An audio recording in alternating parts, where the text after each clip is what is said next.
Donc, chaque personne devrait avoir une part de responsabilité, pas de culpabilité, mais de responsabilité par rapport à sa propre santé, parce qu'on a plus de notions sur qui on est, et puis on restera avec nous-mêmes jusqu'à la fin de nos jours. Donc, il vaut mieux commencer à se connaître et essayer de regarder comment est-ce qu'on peut prendre soin de notre santé le mieux possible nous-mêmes, parce qu'on est notre meilleur ami à nous-mêmes, quoi, concrètement.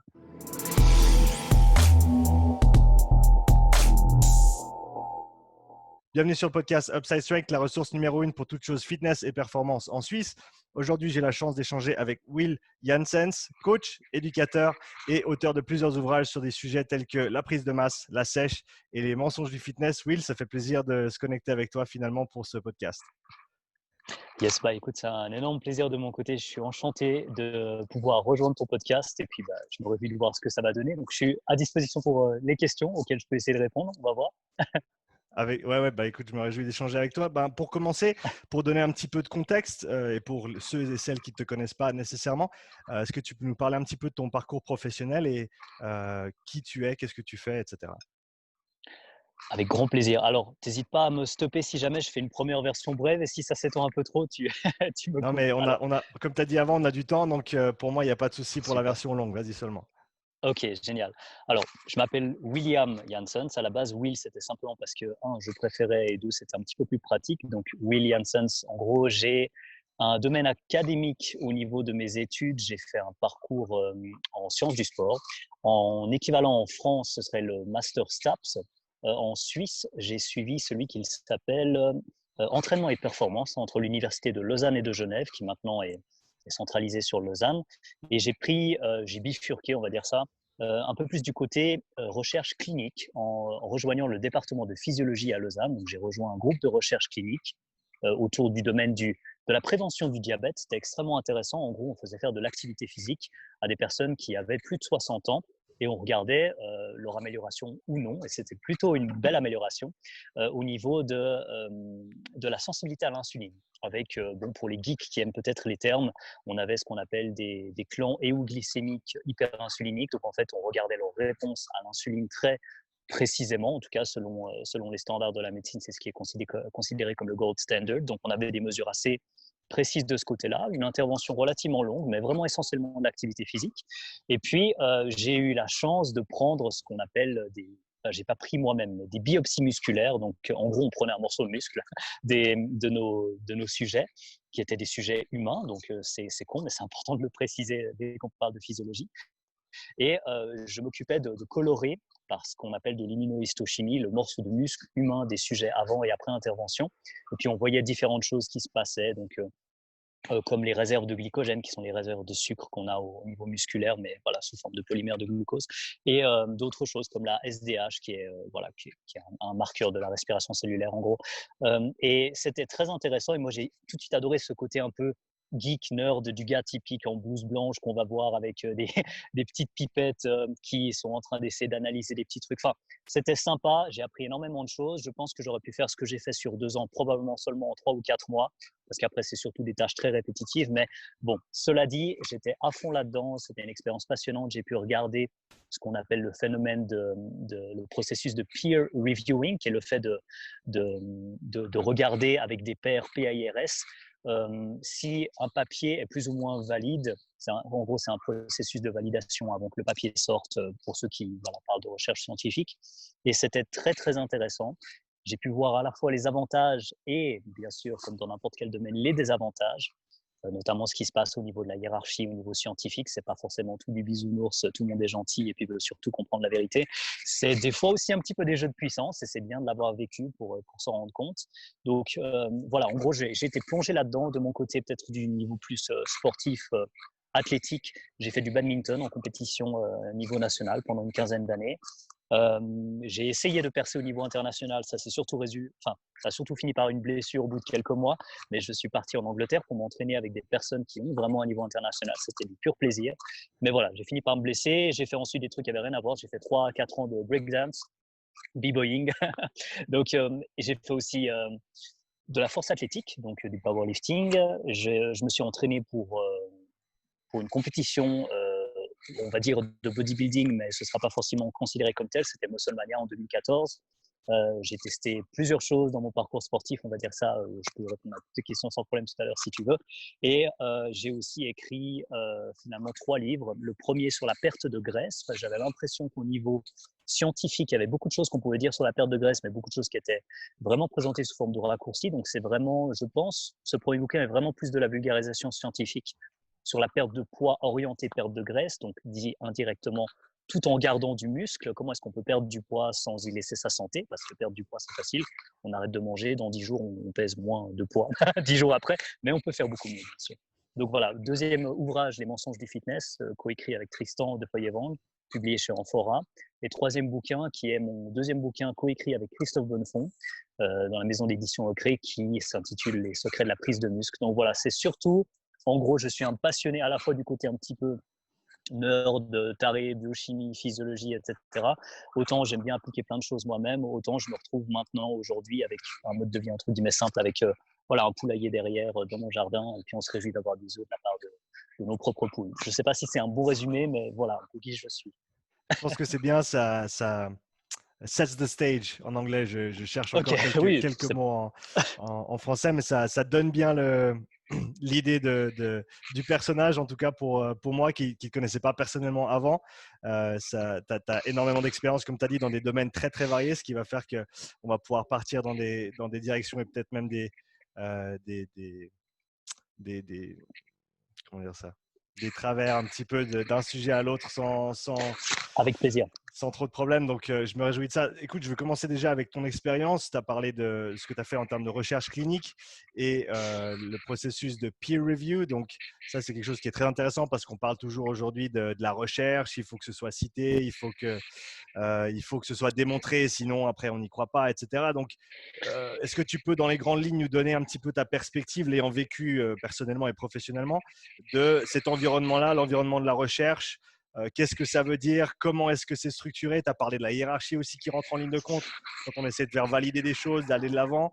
Donc, je pense que ça, on a peu d'opportunités de parler à des gens qui sont dans ces milieux-là, simplement parce que, à mon avis, en tout cas, il y a, au niveau des personnalités, on va dire, que tu retrouves dans des labos, c'est pas nécessairement les plus extravertis. Hein, ils font très très bien leur boulot, mais c'est peut-être pas eux qui vont aller se percher sur un soapbox sur YouTube pour parler de ce qu'ils font dans les labos. Donc moi, ça m'intéresse vachement d'avoir ta perspective là-dessus. Super. Bah, je profite de dire que tu es une des rares personnes qui me pose des questions là-dessus parce qu'en général, c'est un domaine qui est. Alors, je pense que c'est intéressant et important et j'y viens tout de suite, mais c'est très dur de rentrer dans ces détails qui, je ne veux pas dire qui concernent personne, mais dans le sens, voilà, quand on est dans un labo, qu'on regarde comment ça se passe, qu'on regarde quelles sont les tâches, comment elles sont réparties, qui a l'autorité, entre guillemets, puis dit tu fais ça pour demain, bon, bah demain, normalement, c'est le week-end, pourquoi est-ce que bah, c'est pas grave, tu fais ça pour demain quand même, ah d'accord, ça se passe comme ça. Bon, on se rend compte qu'il y a quand même pas mal de choses qui se passent, qui ne sont pas forcément exprimé comme ça. Puis comme tu l'as bien dit, je pense que peut-être que les meilleurs en termes de performance sur les réseaux sociaux ne sont pas forcément les meilleurs en termes de performance au niveau du laboratoire. Et c'est compliqué de trouver une sorte de compromis entre les deux.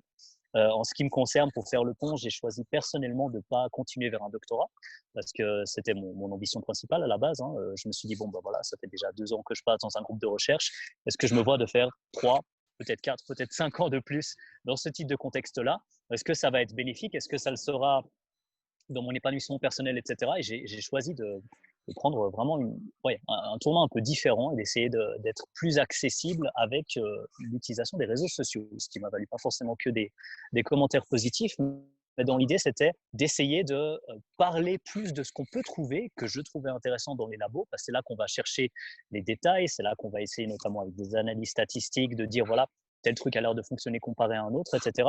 Mais c'est là aussi où on va faire des grosses erreurs et on va se dire quelque part, il n'y a que ce qui existe dans les journaux scientifiques qui est quelque part valide, intéressant, solide, alors que on a des gars dans plusieurs domaines, si je parle du bodybuilding un instant, qui ont des performances absolument incroyables et qui sont en fait vraiment avant-gardistes. Et puis en fait, on attend juste des années et des années plus tard d'avoir une espèce d'étude scientifique qui confirme que ces gars-là en fait avaient raison parce que à force d'essais et d'erreurs, comme dans tous les domaines, on finit par tomber sur des trucs incroyables et finalement, c'est le lien entre cette expérience de terrain qui est incroyable et la théorie qu'il y a derrière et puis faire des allers-retours pour essayer finalement d'avancer et de devenir avant-gardiste entre guillemets, soit d'un côté, du côté entre guillemets théorique, scientifique, etc., mais qui doit toujours être mis en pratique, soit du côté de la pratique, même si la personne des fois n'y connaît rien en termes science ou autre mécanisme, machin, elle sort un exercice qui est absolument incroyable. Et puis, il peut s'avérer qu'en termes de, si je sors 2-3 termes un peu techniques comme ça pour les curieux, en termes de courbe de force par rapport à la courbe de résistance, direction de la résistance par rapport à la direction entre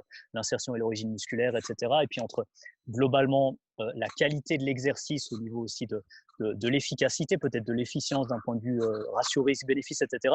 Cette personne, par pure expérience, sensation, ou peu importe comment est-ce qu'on dit ça, a trouvé une pépite en termes d'exercice qui était valable pour pas mal de personnes. Et puis, d'un autre côté, on va avoir des espèces de scientifiques avec un discours un peu autoritaire, et je caricature exprès, qui sont là.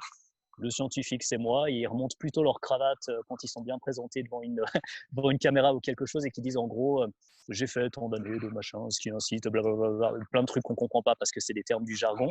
Et puis au final, ils disent quelque chose. Et si à un moment on ose ne serait-ce que remettre une partie de leur discours en question, on a l'impression que voilà, on va avoir juste soit quelqu'un qui se braque, soit quelqu'un qui nous insulte et c'était malvenu.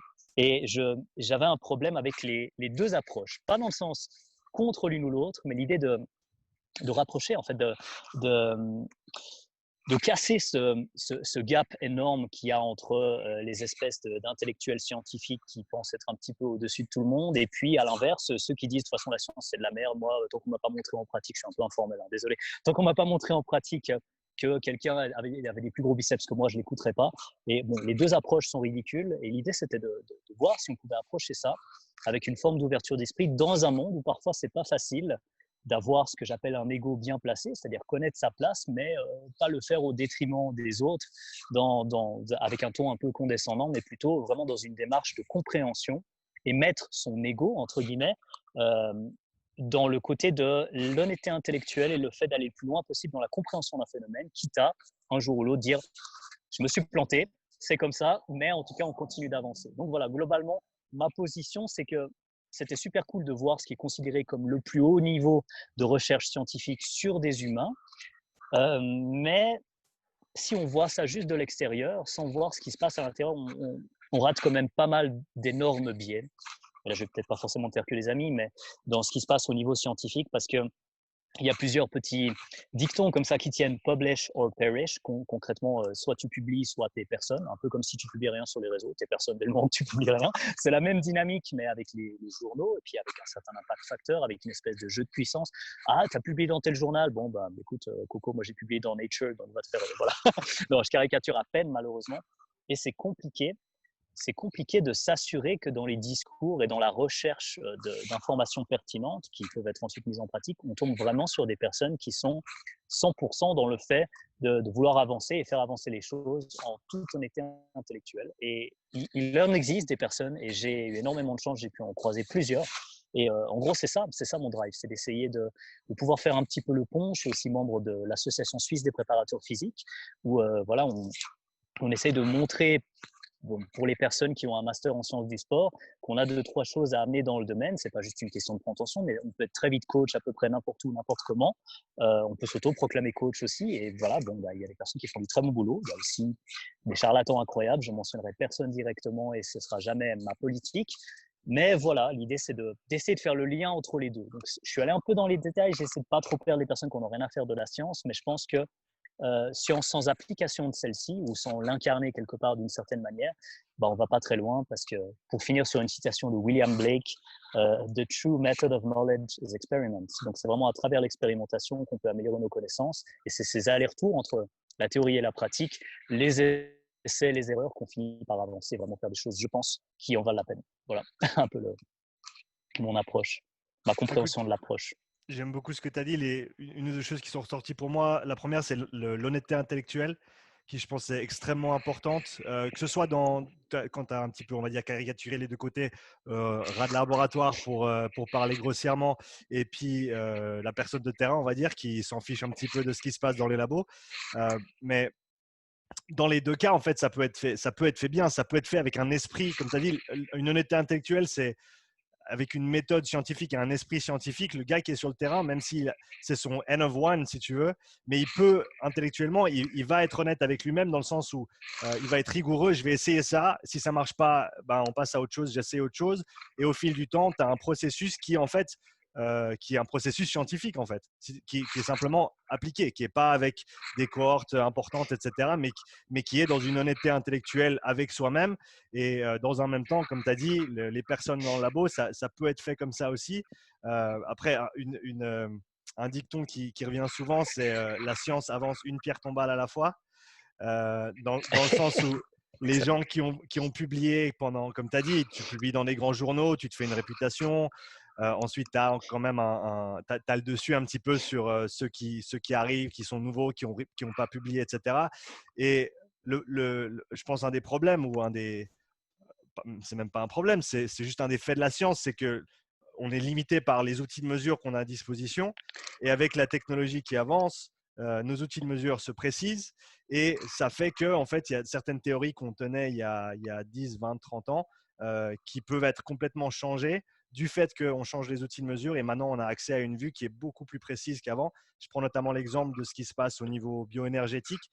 Je ne sais pas si tu es familier avec l'idée du glycogen shunt, avec le détournement de glycogène, Oui, un papier qui a été publié il y a plus de 20 ans, en 1998 ou 99, si je ne me trompe pas. On enseigne encore dans tous les livres de préparation physique, on a les 3 filières, etc. Alors que si on regarde vraiment comment ça se passe aujourd'hui, on a plusieurs papiers qui sont sortis, qui ont été validés, qui montrent qu'en fait le processus est différent. Le problème, c'est que ça va à l'encontre de la croyance populaire, on va dire. Et pour défaire ces nœuds-là, ça prend énormément de temps, plus qu'autre chose, en fait. ce qui est compliqué, tu soulignes un point juste magnifique, c'est qu'il y a aussi quelque chose qui est lié à la totalité de l'approche scientifique. Et là, peut-être c'est bien de ne pas parler de ça trop longuement parce que ça peut devenir très vite très complexe. D'ailleurs, c'est lié à ce terme complexe. On a tendance à aller, de par nos outils de mesure, même si nos outils de mesure évoluent, à aller vers ce qu'on appelle une approche réductionniste. On essaie de trouver quelque part un truc qui va avoir une cause, et puis du coup, voilà, on se dit, bon, bah voilà, tel neurone est responsable de ça. Sauf que si on pousse le truc dans le délire jusqu'au bout, une vidéo de plus d'une heure que je vais bien sûr pas pouvoir résumer rapidement, mais du professeur Sapolsky à Stanford University. Donc, en termes de prestige, on parle pas tout à fait du dernier des touristes. Bon, bah voilà, c'est quand même important des fois de mentionner des personnes bien ancrées dans ce monde qui essayent quand même de changer un petit peu l'approche. Si on essaie de trouver un neurone pour, et c'est l'exemple qu'il utilise, notre grand-mère dans cette position-là, ou notre grand-mère avec la tête de ce côté-là, eh ben, on va voir qu'on va manquer de neurones assez vite. Et pourtant, c'est l'approche dans la philosophie qu'on essaie d'utiliser, c'est tel truc est responsable de ça. Et on rentre en fait dans une dynamique, une fois qu'on a compris ce genre de choses, qui peuvent être liées à la théorie du chaos, ce genre de choses, des patterns chaotiques. Peut-être ça parlera aux personnes des patterns chaotiques pour la respiration, pour le cœur. On sait que ça suit des patterns qui sont justement de nature chaotique. Donc bref, on a des, sans aller trop loin là-dedans, on retourne sur une forme d'humilité qui nous rappelle que le vivant, dès qu'on parle de vivant, on parle de quelque chose de dynamique.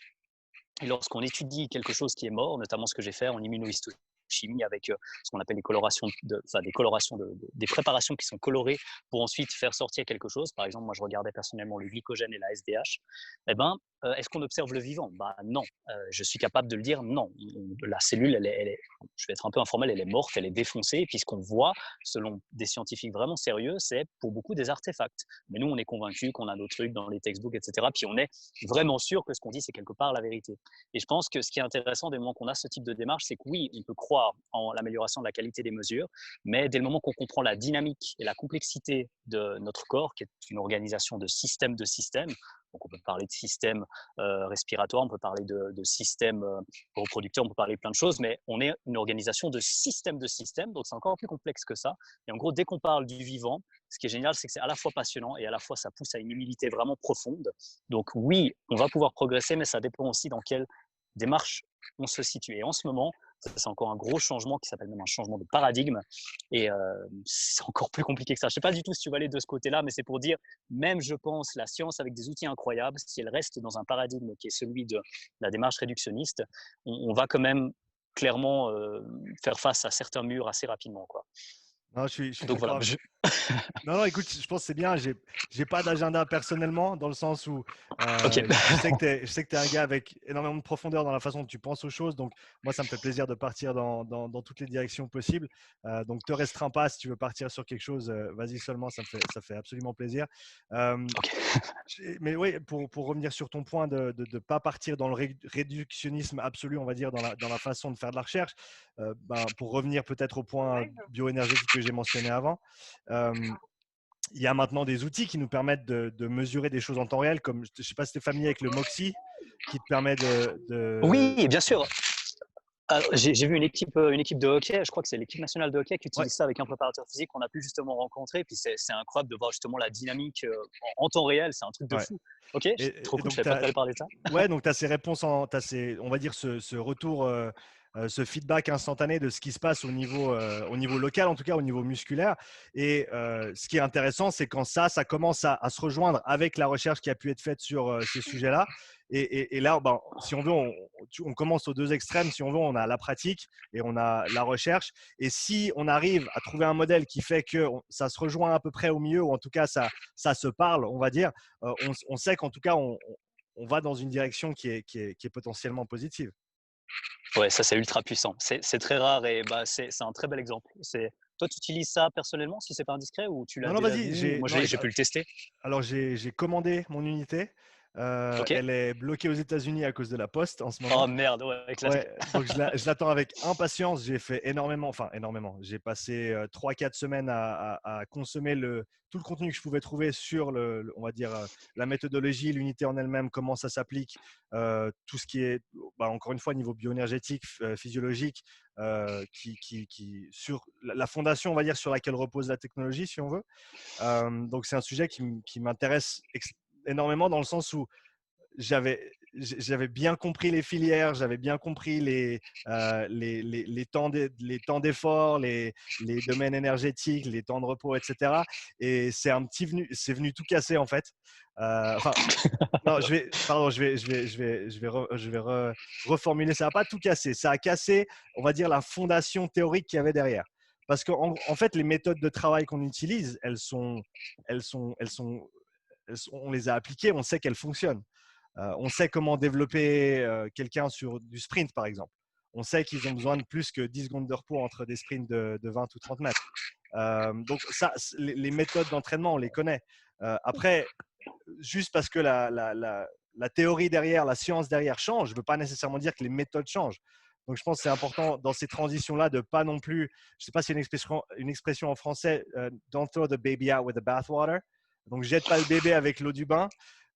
Non, ouais, c'est ça. Jette pas le bébé avec l'eau du bain et la baignoire. C'est garde ce qui fonctionne et par contre remplace ce qu'il faut mettre à jour. Mais en fait, c'est ça. C'est un processus de mise à jour. Mais comme tu as dit, si tu as l'ego qui est mal placé dans le processus, eh ben, tu vas t'associer directement à tes idées et tu vas te dire que ah ben, si je dois lâcher mon idée, en fait, je perds mon identité dans le processus. Et donc, je pense que c'est une des choses qui fait que c'est difficile de faire ces transitions-là, en fait. Oui, ouais, ouais. Bah, c'est magnifiquement bien résumé, puis ça concerne tous les domaines, hein. Si on imagine, on reste pour, bah, quelque part, pas avoir de problème aussi, toi et moi, en parlant de scientifiques dans le domaine des sciences du sport, les vieux croutons qui défendent leurs idées depuis des années et concrètement, bah, tant qu'ils sont pas virés ou, ou mis à la retraite, eh ben, bah, on est un peu obligé de garder leurs idées parce que c'est les papas de la physiologie. Ben, on fait au mieux, mais c'est compliqué, voilà, de publiquement, bah, par exemple dans des colloques ou des trucs comme ça où il y a des grands meetings, c'est professionnels qui, voilà, ont tous la possibilité de montrer qu'ils sont un peu plus importants que les autres, d'essayer d'avoir une communication intellectuellement nette, ça devient compliqué parce que c'est lié à l'atmosphère elle-même. Et pourtant, en tant que scientifique, on aimerait se dire que quelque part les plus prestigieux sont aussi les plus intellectuellement nets. Et je pense que c'est le cas pour certains, mais qui sont connus certainement trop tard, peut-être, ou qui sont connus à une époque où ça pose pas finalement dans un nouveau qui défie clairement ce qui permet au business en place, si on prend le chemin de l'argent, d'être tranquille et de pouvoir continuer. Eh ben, c'est plus compliqué que si on renforce finalement quelque chose qui est déjà sur place et puis qu'on fait que caresser dans le sens du poil les personnes au-dessus de nous. Forcément, c'est pas la même histoire. Ouais, écoute, Voilà, juste petite réflexion autour. Non, écoute, je pense que c'est très très intéressant ce que tu dis et je veux creuser peut-être un petit peu. Tu as mentionné le glycogène 2-3 fois. Je pense que c'est quelque chose de super intéressant dans le sens où dans on va dire l'ancien modèle, on va l'appeler comme ça, euh, on savait que ben, tu as des sucres et puis des fois on a des stocks, on va dire, de glucose sous la forme de glycogène dans le muscle, dans le foie également. Euh, mais après, quand on parle de filière énergétique, de processus bioénergétique, le glycogène, il apparaît nulle part en fait. Et donc, enfin pour moi en tout cas, j'avais c'était un trou en fait dans ma compréhension, dans mon modèle, si on veut, dans le sens où voilà, je savais que le glycogène, on le stockait dans les muscles, etc. Mais à aucun moment, on m'avait appris à quel point le glycogène contribuait au processus énergétique. Et ben, ce que j'ai trouvé dernièrement, c'est que c'est une des pièces maîtresses en fait du processus bioénergétique, que ça sert d'intermédiaire, on va dire, entre le processus, si on veut faire simple, hein, le processus aérobie et le processus, tout ce qui est au niveau phosphocréatine. Donc, est-ce que tu peux parler un petit peu peut-être des trouvailles que tu as fait dans tes recherches, des réalisations auxquelles tu as pu venir, peut-être des changements de paradigme que toi, tu as dû faire dans ton propre modèle par rapport à ça et par rapport aux changements que ça a peut-être apporté? Wow. Alors, le plus gros changement dans mon domaine, entre guillemets, qui est quelque part l'extension de ce que j'ai pu suivre au niveau académique, qui est voilà, autour de la tolérance au glucose ou la sensibilité à l'insuline, ou un peu plus loin la résistance à l'insuline, c'est l'erreur, je dirais, d'interprétation au niveau des stocks de glycogène qui est lié dans une étude, tout un domaine d'études qui est sorti aussi par la suite, mais qu'on appelle glycogen sparing or glycogen impairing. Et ça, c'est un domaine qui est lié en fait avec la croyance que dès le moment qu'on remplit nos réserves de glucogène, on devient résistant à l'insuline parce que nos réserves sont pleines et du coup le corps ne sait plus quoi en faire. C'est un énorme raccourci que je fais, mais globalement, c'est ce qui est lié avec probablement plusieurs modèles qui vont tourner autour de la philosophie low carb, donc avec peu de glucides à disposition, peu de glucides amenés dans l'alimentation, même si on peut avoir largement assez de calories via d'autres macronutriments comme les lipides. Et puis cette idée que finalement, vous avez un problème de glucose dans le sang, donc une glycémie plus élevée, mangez moins de glucose. Donc ça, c'est typiquement une approche réductionniste qui est le rapprochement entre vous allez manger quelque chose, ça va se retrouver exactement dans la mesure qui arbitrairement est au niveau du sang à jeun dans une prise de sang, et donc vous avez la glycémie élevée parce que vous mangez trop de sucre. Donc un diabétique qui meurt après avoir perdu plusieurs centaines de grammes de glucose dans les uriques, qu'on appelle les glycosuries, bah, le mec, ça fait peut-être des mois qu'il est en low carb et puis il continue de perdre du glucose. Donc, il n'y a pas de corrélation, en fait. Il n'y a pas de lien. Il y a plus que ça. Il n'y a pas de lien entre ce qu'on mange directement et ce qui se retrouve dans le sang. Oui, il y a un lien, bien sûr. Il y a notre manière de gérer ça, mais pour rappeler l'idée même de ce côté-là au niveau du glucose, donc on va dire les glucides de manière générale, globalement, comment ça finit, on va dire en termes de nutriments, essentiellement du glucose, si on prend par exemple des exemples simples d'amidon, genre de pommes de terre, de pâtes, du riz, voilà. Ça va finir en glucose. Et ensuite, le glucose, il va être plus ou moins bien… En gros, le glucose est plus ou moins bien digéré, assimilé, stocké et utilisé. Et globalement, c'est tout ce qui se passe avec ce truc-là qui représente de l'énergie qui est concerné, et c'est toute la dynamique qui est liée avec ça. Et donc, si, pour donner un exemple très précis, quelqu'un par exemple que tu coaches qui est un très bon athlète, qui a une très bonne gestion du stress, qui dort comme un bébé, qui est capable de prendre le soleil en cette belle période et qui en plus de ça n'a jamais eu de soucis en termes de tolérance aux glucides, peut-être que cette personne, pour prendre un peu un extrême, voilà quelqu'un d'athlétique, impressionnant au niveau de la santé aussi, les deux ne sont pas forcément liés, et ben cette personne pourra peut-être tolérer 50, 60, 70 grammes de glucides sans aucun problème, sans avoir aucun coup de barre après la fameuse hyperinsulinémie postprandiale dont tout le monde parle, qui est juste un coup de barre qu'on a quand on mange un petit peu trop par rapport à notre capacité à utiliser et assimiler correctement le glucose. Cette personne-là aura aucun souci. Et la personne qui va essayer de stocker peut-être 20 grammes de glucides, alors que cette personne a fait une vingtaine de régimes dans sa vie, et en fait, on parle d'une femme sédentaire en ménopausée de 70 ans, on parle de la même chose, voire même moins, mais pas du tout du même résultat. Donc, en fait, peut-être le truc le plus compliqué pour moi, c'était de me dire que tout ce qu'on voit, tout ce qu'on fait comme raccourci, n'est pas forcément confirmé par la dynamique. Et là, ce qui est intéressant, c'est qu'on peut regarder des trucs un peu plus précis avec ce qu'on appelle des tracers. Traceurs, ça se dit en français? Je pense, oui. Par exemple, ouais, ok. Par exemple, lorsque tu regardes de l'eau au deutérium et puis que tu regardes le parcours, puis au final, tu regardes ce qui est passé dans tel et tel état, tu peux étudier quelque part en temps réel et sur le terrain des personnes et puis regarder leur métabolisme et regarder où est-ce que sont allés les substrats, quoi. Tu peux les suivre. Et là, on se rend compte qu'en fait, beaucoup de raccourcis qu'on suggère ne sont en fait que des spéculations. Et on retourne dans ce paradigme réducteur, en fait. Et moi, ce que j'essaie maintenant de mettre en avant, c'est le fait que peut-être c'est pas l'aliment lui-même qui est un problème, mais c'est notre capacité à le digérer. Et en fait, notre capacité à le digérer, ça va encore plus loin. C'est quelle est notre capacité de stockage et quelle est notre capacité d'oxydation du glucose aussi. Et en fait, sur un continuum, peut-être pour donner une première conclusion avec ces nouvelles notions, c'est que plus on a de facilité à oxyder le glucose, moins on a de chances de se retrouver à l'opposé du spectre, qui est l'intolérance au glucose, voire même la résistance à l'insuline, qui est généralement liée avec d'autres choses, la résistance à la leptine ou d'autres choses, qui sont liées très souvent avec une répartition de graisse qu'on appelle une répartition de graisse ectopique. C'est aussi partie de mon mémoire de master, qui sont des graisses qui ne sont pas à leur place, littéralement, donc autour des organes, au sein même des organes, à l'intérieur du tissu musculaire, mais sans que ce soit forcément relativement rapproché de notre propre capacité à l'utiliser pour les muscles. Donc, le côté plutôt, ça stagne là, mais c'est pas trop censé être là. Tous ces côtés-là sont à prendre en compte, en fait. Et plutôt que de dire, monsieur, madame, désolé, vous êtes diabétique, pour la suite, en gros, ce sera ça. Est-ce qu'on peut travailler sur l'amélioration de l'oxydation de glucose? Et en fait, ça peut se faire, et ça peut se faire étonnamment bien, mais avec des trucs tellement simples qu'on se dirait des fois, c'est fou, mais en fait, on sait que le soleil, notamment la partie spectre rouge, peut avoir un effet assez intéressant là-dessus. C'est pas pour rien que si on mange une salade de fruits au soleil et puis qu'on est avec des gens autour de nous, il y a tout qui semble fonctionner un peu mieux, on est de meilleure humeur, il y a plein de choses qui se passent, c'est pas qu'une question d'oxydation du glucose, mais voilà. Et à l'inverse, on a tendance à avoir plus de problèmes aussi d'un point de vue maladie, d'un point de vue système immunitaire en hiver. Et globalement, il y a ça, il y a certaines vitamines, dont pas mal qui sont très, très difficilement disponibles facilement dans les produits hautement transformés, notamment les vitamines du groupe B. Je parle tout particulièrement de la vitamine B1 et de la vitamine B3. Voilà, parmi d'autres. Chaque vitamine du groupe B pourrait la détailler un petit peu. Mais dans l'idée, je pense que ça, c'est la plus grosse erreur que j'ai eue, en gros, dans les premières choses que j'ai apprises et que j'ai dû quelque part déconstruire. Par exemple, monsieur, madame, vous avez trop de potassium dans le sang, arrêtez de manger des pommes de terre, parce qu'il y a du potassium dans les pommes de terre. Non, quoi, en fait. Mais quel est le métabolisme du potassium? Vous avez pas assez de fer, injection de fer, paf. Et si c'était la celluloplasmine, qu'est-ce qu'il en est au niveau du cuivre, par exemple? Vous avez trop de glucides dans le sang, donc arrêtez de manger des glucides. Mince, ça marche pas, on continue d'évacuer des glucides.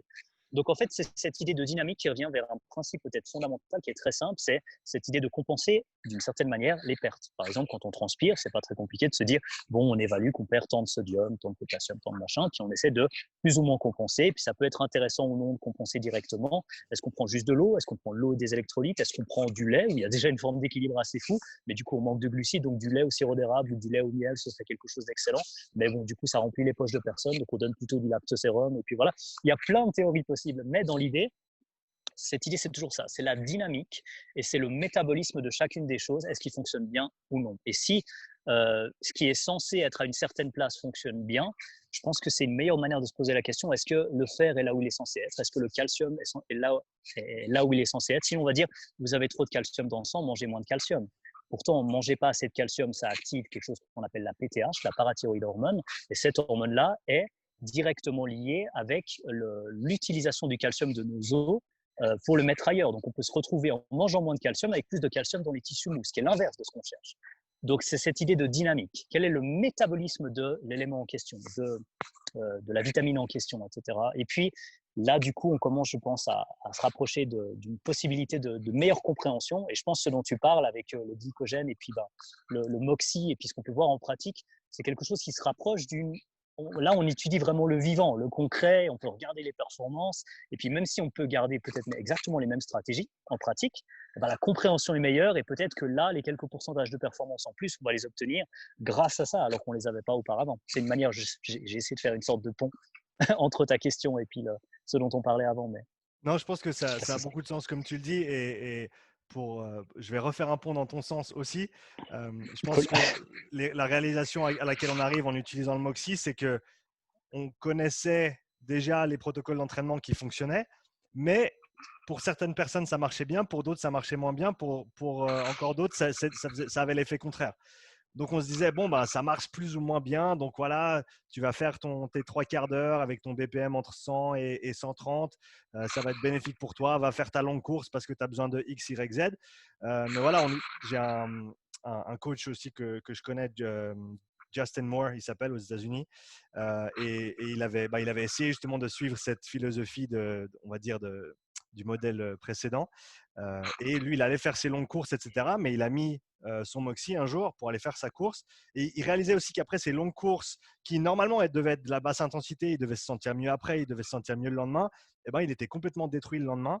Et il s'avère qu'en utilisant son Moxie, il a réalisé que très très vite, il créait des occlusions veineuses, même juste avec de la course de très très basse intensité, du fait qu'il a un passé dans le football américain notamment, avec beaucoup d'expérience en haltérophilie, avec beaucoup de travail de renforcement, donc une capacité à créer de la tension musculaire qui est très très haute, qui va en fait, on va dire, à l'encontre de la capacité à livrer le sang et donc l'oxygène aux muscles. Et donc si on crée trop de tension, on n'arrive pas à amener assez de sang et donc assez d'oxygène pour le muscle, et les choses fonctionnent beaucoup moins bien. Et donc, on en arrive à, si on veut vraiment, l'individualisation des protocoles d'entraînement par rapport aux besoins.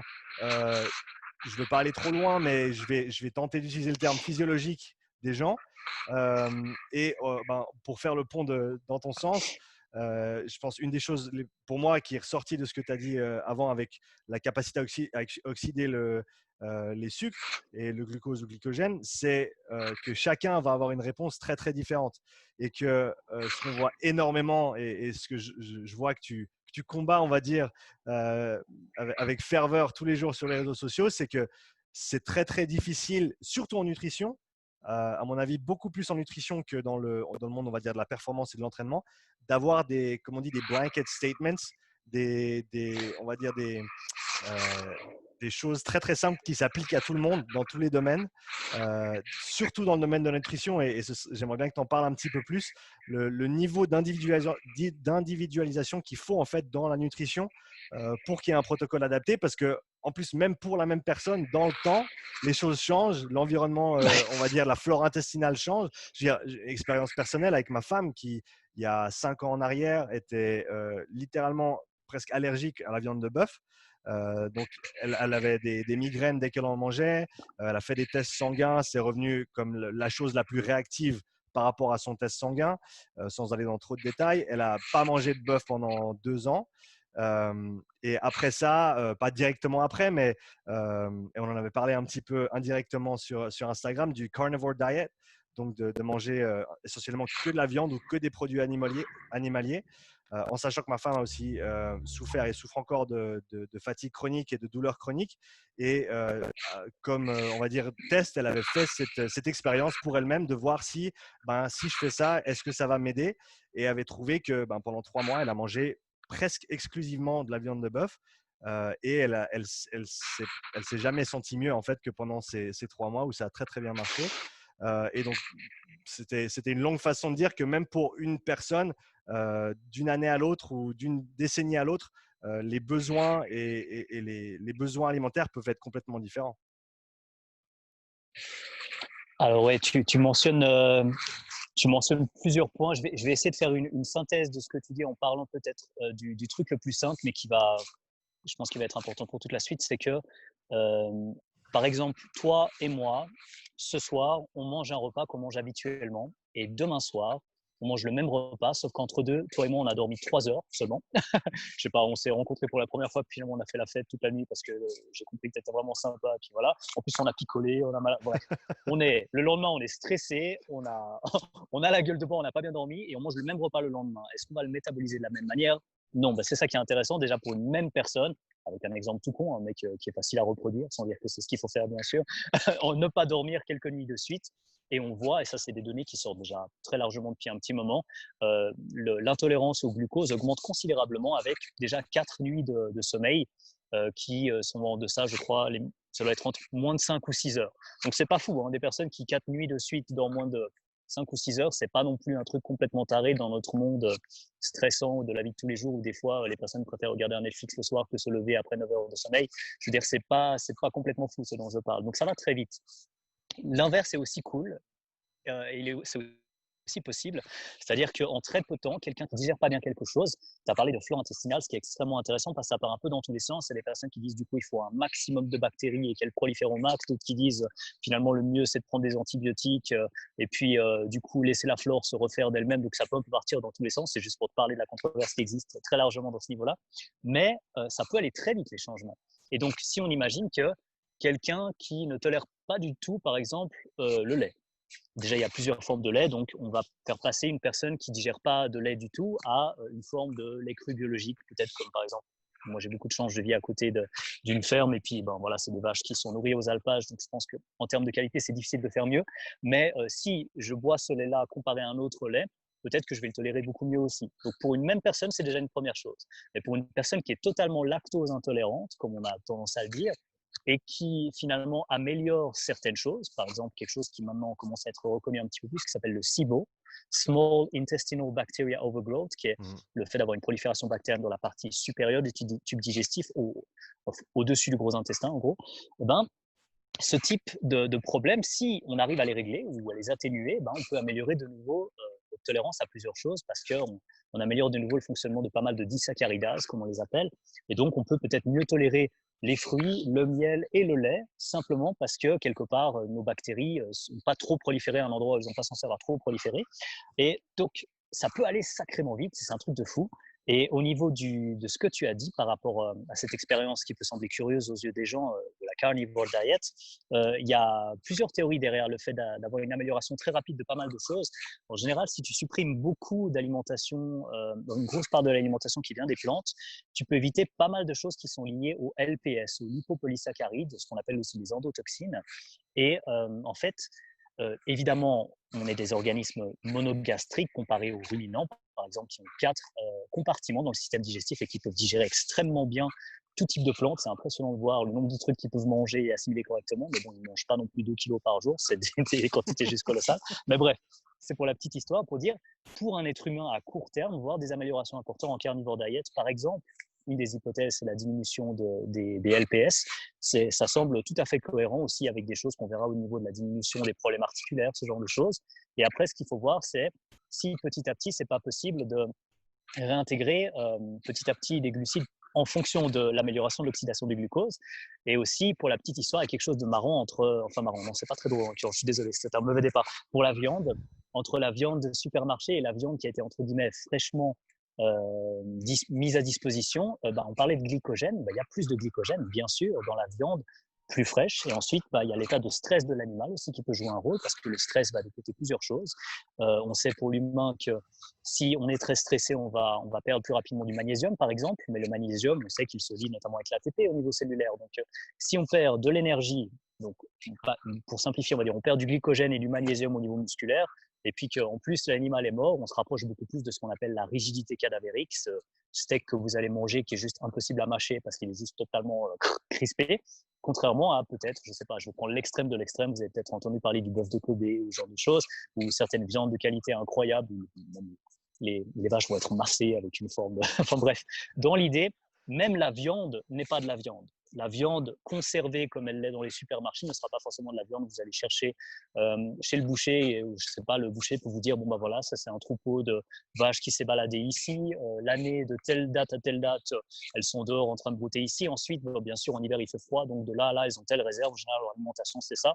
Sinon, s'il n'y a rien qui est écrit, c'est nourris avec les trucs les plus bourrins qui permettent de faire grossir les vaches le plus vite possible. Leur mode de vie et savoir si elles sont contentes de ce qui leur arrive, on va dire que c'est le dernier des soucis de ce type d'industriel, qui en général ne voit peut-être même pas ce qui se passe en pratique parce que c'est une question de hiérarchie. Donc du coup, moins on a de responsabilité directe, plus c'est facile de faire des choses, j'ai envie de dire aberrantes, mais ça c'est peut-être quelque chose d'un peu fort. Donc je ne vais pas forcément aller très loin là-dessus, mais pour dire même la viande n'est pas forcément de la viande. Et ensuite, admettons qu'il y ait cette amélioration au niveau des lipopolysaccharides.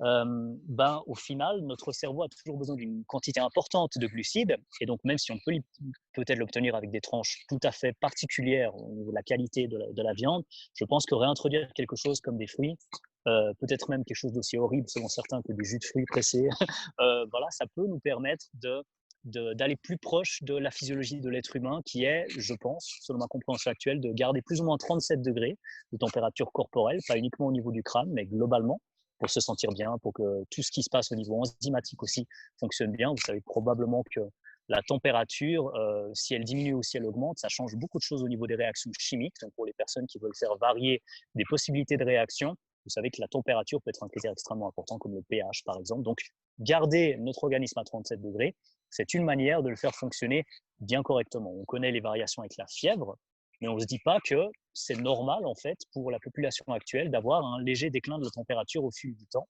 Et c'est une des choses qui a été fortement corrélée, je parle de corrélation, mais je pense qu'il y a un sens intéressant derrière, avec l'augmentation de l'obésité. C'est ce déclin progressif de la température. Et si ça vous amuse, vous pouvez faire le test. Hein, c'est 10 € pour un thermomètre. Regardez sous l'aisselle, nettoyez le thermomètre, regardez sous la langue ensuite, ou l'inverse. Et puis, regardez la température. Et si vous êtes à 35,5 ou 35,8 et que vous vous dites, tiens, c'est compliqué, j'ai de la peine à perdre du poids, vous avez déjà un élément de réponse intéressant. Donc, il y a toute cette idée que on est monogastrique, on a certaines constantes qui ne sont pas des constantes, mais on va dire des équilibres physiologiques. On parle d'homéostasie, donc une forme d'équilibre dans le déséquilibre qui doit se maintenir pour qu'on fonctionne bien. Et je pense que c'est ce avec quoi je travaille en ce moment, alors qu'au début, j'avais des critères qui étaient peut-être plus rigoureux selon certains, mais qui étaient moins concluants avec les personnes que je suis. C'est en fait au plus pratique et au plus simple. Comment est-ce qu'on répond à un repas au niveau de la température? Et c'est des travaux qui datent de plus d'une cinquantaine d'années, mais qui sont extrêmement pertinents, parce qu'en fait, la base du modèle, c'est un modèle basé sur la dynamique. Qu'est-ce qu'on fait des nutriments qu'on mange? Et la phrase qui résume ça, c'est on n'est pas ce que l'on mange, on est ce que l'on fait avec ce que l'on mange. Et en fait, dès qu'on prend cette petite nuance, ça nous évite beaucoup de raccourcis. Donc voilà, je dirais, ça c'est peut-être le lien que j'essaie de faire maintenant, c'est de rendre des choses simples. Ça ne veut pas dire qu'elles ne sont pas complexes derrière, mais pour qu'on puisse nous-mêmes prendre en main notre santé le mieux possible, sans exclure du tout le personnel médical. Bien sûr, je suis, pour la petite histoire, fils de médecin pneumologue qui est professeur ordinaire, donc pour ceux à qui ça parle au niveau de la hiérarchie scientifique, voilà, on ne peut pas vraiment lui fermer sa gueule au niveau hiérarchique en disant Coco, tu n'as pas fait beaucoup d'études, parce que voilà, il est tout en haut de ce côté-là. Donc, je connais très bien, il n'y a pas de souci. C'est juste dire que je pense qu'on ne peut pas avoir plus de données sur nous que depuis notre propre expérience. Donc, chaque personne devrait avoir une part de responsabilité, pas de culpabilité, mais de responsabilité par rapport à sa propre santé, parce qu'on a plus de notions sur qui on est, et puis on restera avec nous-mêmes, même si c'est aussi bête que ce que je viens de dire, jusqu'à la fin de nos jours. Donc, il vaut mieux commencer à se connaître et essayer de regarder comment est-ce qu'on peut prendre soin de notre santé le mieux possible nous-mêmes, parce qu'on est notre meilleur ami à nous-mêmes, quoi, concrètement. Non, c'est ça, je pense que tu as Voilà. raison, mais il y a une part de responsabilité individuelle aussi qui rentre en compte, qui n'est pas nécessairement le flavor of the month, qui n'est pas nécessairement au goût du jour, on va dire.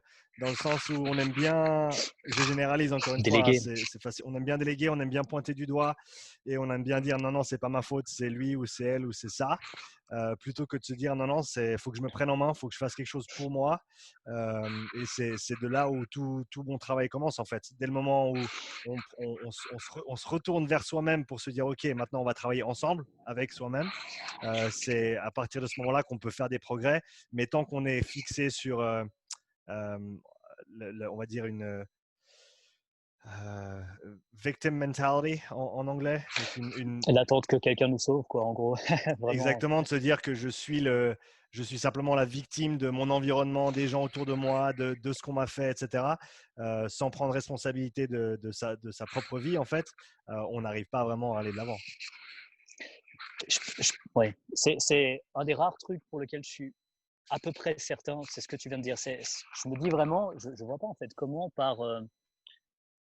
si on vit vraiment par procuration sur tout ce qu'on fait, on se dit bon bah voilà, il y a telle personne qui s'occupe. Alors moi je vais parler exprès de trucs que je maîtrise pas bien justement pour prendre le contre-exemple, mais ça m'a pris un moment. J'ai de la peine à gérer tout ce qui est justement faire les impôts, tous ces trucs. Je suis nul, archi nul pour ça, et je déteste ça. Enfin bref, ça c'est pour la petite histoire, mais j'ai dû apprendre à le faire parce que sinon si quelqu'un d'autre le fait et fait des erreurs par rapport à des trucs que moi j'aurais pu corriger, eh ben c'est ok, c'est parti, on s'y met. C'est le dernier truc que j'ai envie de faire, mais on s'y met. Pourquoi? C'est pour mon indépendance financière, pour pas me faire avoir. Il faut que je comprenne comment ça marche avec les gens qui gagnent des sous, comment est-ce que les personnes qui veulent m'engager, etc., pour tel truc réfléchissent. Et puis, si on n'a aucune notion de ce côté-là, à peu près le seul truc qui peut nous arriver, c'est qu'on se fera avoir tant qu'on n'aura rien appris. Donc, malheureusement, ça marche très bien aussi, ce principe-là, dans le domaine de la nutrition et du coaching. On peut avoir des personnes qui vont garder quelque part des informations pour elles et qui nous gardent, entre guillemets, ignorants, parce que c'est plus rentable. très très facile de facturer une prestation supplémentaire à quelqu'un qui on va dire je t'expliquerai ça la prochaine fois. D'ailleurs au passage c'est 100 euros, voilà, parce que la personne n'a pas l'information donc elle n'a pas trop le choix. Toutes ces choses-là m'amènent vraiment dans une dynamique où j'essaie de faire quelque chose qui, je vais être informel, qui emmerde pas mal de monde, c'est donner un maximum de pouvoir à chaque personne avec qui j'échange pour qu'en fait, au final, elle ait le moins besoin possible de moi. Donc, c'est l'inverse d'un discours rentable au final, mais ce qui est marrant, c'est pas très drôle en fait. Je suis désolé pour le début. Il y a tellement de personnes qui sont perdues, malheureusement, à cause de toutes les infos dans tous les sens, que avoir, j'ai envie de dire, pour une fois, quelqu'un, et bien sûr, il y en a plein d'autres, il n'y a pas que moi, j'ai plein de collègues incroyables que je peux recommander qui ont cette même démarche, que je trouve extrêmement intéressante parce que le but, c'est pas de garder quelqu'un sous le joug, c'est vraiment d'augmenter cette, ce potentiel de développement personnel qui nous accompagne tant qu'on a décidé de le garder, quoi. Et au niveau de notre santé, ça marche comme pour le fait de gagner tant de kilos au développé couché, gagner telle performance au niveau d'un sprint qu'on a envie d'améliorer, notre responsabilité par rapport à notre équipe parce que on a envie de devenir un meilleur passeur ou peu importe. Tous ces trucs-là sont dépendants de notre propre capacité à progresser. Et globalement, tout ce qui va dans la direction opposée, qui est le fait de dire toi tu dois faire ça parce que moi j'ai étudié le truc, j'ai fait 7 ans de machin, et puis concrètement tu fermes ta gueule. Je pense que ça va exactement à l'opposé de ce qui nous permet d'avancer au fil du temps. Et à tel point que dire à quelqu'un, moi j'essaie de réfléchir un peu par moi-même, ça devient une forme de, c'est pas pour qui celui-là. Genre, il réfléchit par lui-même comme ça. Il va se faire un avis sur la santé. Genre, De quel le mec, il droit? n'est pas De médecin. quel Et droit puis, fais-tu ça? de quel droit? Mais qui es-tu pour exactement? Et ça ne veut pas dire que du coup, il faut négliger la collaboration avec des personnes qui ont étudié probablement largement plus que vous à la base. Et médecin, c'est un cursus énorme, etc. J'ai eu la chance de faire une partie, mais c'était dans le domaine des études en sport et je n'étais pas du tout évalué de la même manière. Donc, ne me fais pas dire de ce que j'ai pas dit. C'était une demi-année en médecine et on était les deux rangées de sportifs au fond de l'auditoire. Donc, on n'était pas du tout les plus sages. Mais bref, j'ai pu étudier une partie de ce côté-là. Ce qui m'a le plus plu aussi dans ma formation, c'était le côté justement médical, physiologie, etc. Mais ça ne veut pas dire qu'au final, le message doit être compliqué parce que prendre des mesures sur soi, ça peut être simple, mais pas trop simple. Parce que dès le moment qu'on a quelque chose qui est sur la durée, comparé à, par exemple, une mesure ponctuelle tous les 6 mois avec, oui, c'est vrai, un professionnel, par exemple, un bilan sanguin, mais c'est une mesure au niveau sanguin et pas au niveau tissulaire. Donc, pour les personnes qui sont attentifs aux détails, on ne va pas forcément avoir quelque chose qui reflète vraiment la capacité d'une personne à gérer quelque chose. On vient à jeun. Qu'est-ce que ça veut dire déjà? Ça veut dire qu'on a une forme de relais hormonal qui est en place et qu'on ne va pas forcément analyser le meilleur état de santé à un moment où quelqu'un est bien nourri, a aucune forme de stress, etc. On va mesurer de toute façon quelque chose qui est peut-être déjà un petit peu délicat. Et ça n'empêche pas du tout de travailler avec un bilan sanguin. Je pense que c'est une excellente chose. Et je pense même que c'est une très bonne base avec toutes les personnes qui se rapprochent de quelque chose qui pourrait se rapprocher d'une pathologie, on va dire ça comme ça. Mais purée, ça ne doit pas être compliqué de prendre soin de sa santé. Et pourtant, il y a tout qui est fait pour que ce soit compliqué. Les recommandations, bon voilà, là je ne sais pas jusqu'où je vais aller dans la controverse, mais je vais essayer de ne pas trop rentrer dedans. On se dit le moment Fais-toi où des plaisir. gens qui devraient tout. Ok, je me fais plaisir. Si jamais tu couperas, tu me dis. Mais quand Je on se coupe dit rien que du tout. Je coupe rien du Ok. tout. Si lorsqu'on arrive avec des trucs aussi importants que l'OMS, etc., puis qu'on regarde le nombre de sous qui viennent d'un gars qui ne connaît rien à part l'informatique, on se dit mais c'est quoi voilà. Je veux dire, à un moment, l'influence, elle devrait venir de personnes qui, moi, j'imaginais en tant que bisounours, tu vois, l'OMS, c'est quoi? Oh, c'est des professionnels de la santé bienveillants qui discutent entre eux pour avoir des trucs optimaux pour la santé. Et puis, forcément, ce qu'on a, c'est le résultat des meilleures études de ces dernières années, résumées par les plus grands professionnels de machin. Et pour pas trop aller dans la controverse quand même, c'est assez loin de cette réalité-là en pratique. Donc c'est un bel euphémisme pour dire qu'il faut commencer à comprendre d'où viennent les recommandations, pour quel type de personnes, ce que ça représente. Comme tu as dit tout à l'heure, c'est très difficile d'avoir juste des blanket statements comme ça. Quelque chose qui est valable pour tout le monde, c'est finalement à peu près sûr que ce sera valable pour personne. Donc il faut essayer d'avoir un caractère qui permet d'individualiser sans rendre le truc compliqué.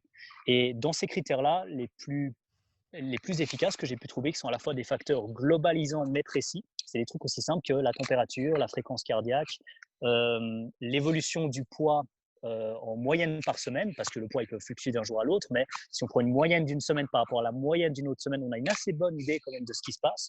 On a cette espèce de boîte noire qui est le poids du corps humain, et on a la température et la fréquence cardiaque. Et globalement, si, pour donner un exemple très concret, de choses que j'obtiens avec des personnes que je suis. Quelqu'un qui commence son suivi avec 36 degrés au lieu de 37, a priori, je dis tiens, il y a quelque chose qui ne va pas, et qui mange l'équivalent de 30 kilocalories par kilo. Donc, en gros, vous divisez votre total calorique de maintien, admettons c'est 2000 calories par votre poids.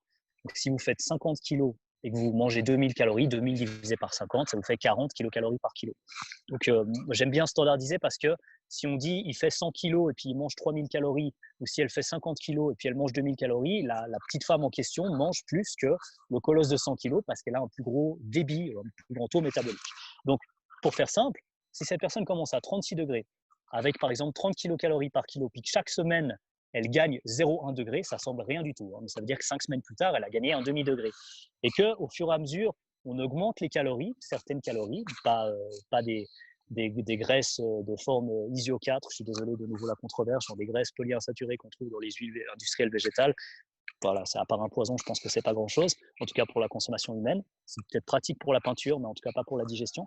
Et si... non, mais voilà, pour résumer, si on donne les bons nutriments et qu'on apprend à mieux nourrir le corps est capable lui-même aussi de garder plus facilement certains critères qui sont liés à l'homéostasie. Un des principaux, c'est la température.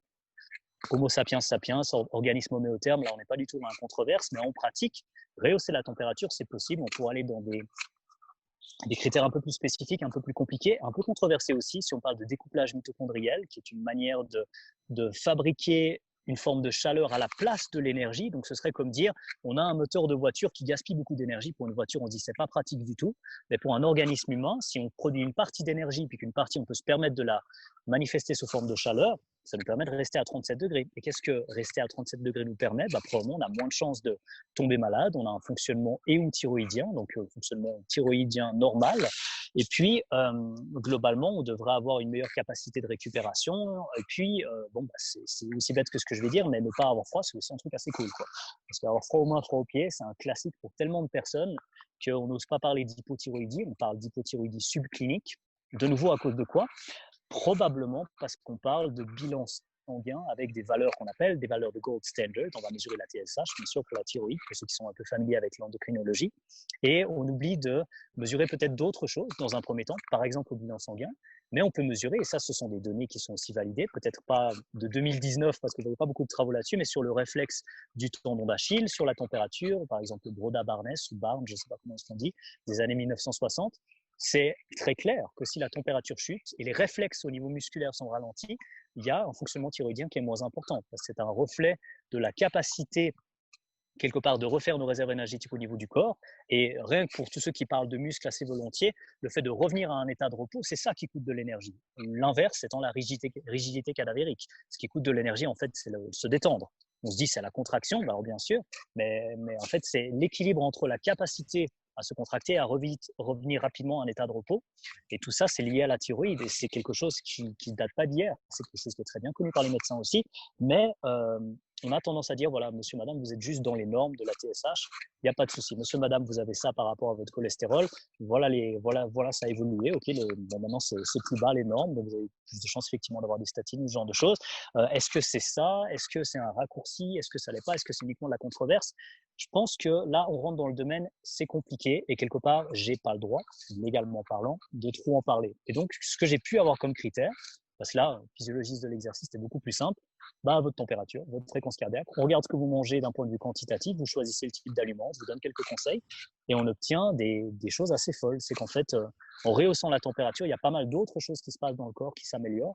Et pourtant, c'est pas compliqué, quoi. On mange de sorte à nourrir son corps, à garder certaines constantes qui sont des équilibres physiologiques. Et pas mal de problèmes se résolvent apparemment d'eux-mêmes. Et ça, c'est assez fou, mais c'est peut-être le plus gros changement que j'ai dans ma manière de suivre les gens actuellement par rapport à l'époque. Je suis allé loin, je m'excuse. T'excuses pas, vraiment, il y a aucun problème. On a tout le temps et c'est important d'avoir ces conversations où tu as l'opportunité de vraiment dire ce que tu penses. Et pour peut-être revenir sur un point que tu as mentionné avant, l'idée de partage d'informations au travers des réseaux sociaux et de donner les outils, en fait, c'est vraiment apprendre à un homme à pêcher plutôt que de lui donner un poisson. C'est ça, en fait. Mais pour moi, c'est une pratique qui est extrêmement importante dans le sens où, comme tu as dit, ça nous permet d'aider plus de monde. Parce que si des gens n'ont pas directement besoin de nous, mais qu'ils ont les outils pour le faire d'eux-mêmes, eh ben, tant mieux. Mais en même temps, ça nous permet, au travers de ces conversations ou de ces échanges, de valider ou d'invalider nos croyances, notre information, nos connaissances. Parce que sans échange, comme tu as dit, sans pratique, sans application pratique, il n'y a rien. Et même dans le monde on va dire de la théorie ou des croyances, sans échange avec d'autres modèles, on va dire, d'autres systèmes, d'autres points de vue, d'autres perceptions, on va dire, il y a aucune manière de faire avancer le schmilblick, pour parler bêtement. Donc, écoute, je pense que c'est vraiment important justement de partager ce qu'on pense. Et honnêtement, moi, je le fais dans ce sens-là, presque de manière… je perds le mot en français. Je vais le retrouver. Selfish. L'avantage et l'inconvénient. Ah ouais, voilà, ok. Non, je disais l'avantage et l'inconvénient des bilingues, c'est que on peut parler dans deux langues, c'est sûr, mais des fois ça bloque entre deux. Non, ça bloque. Comment on dit selfish en français?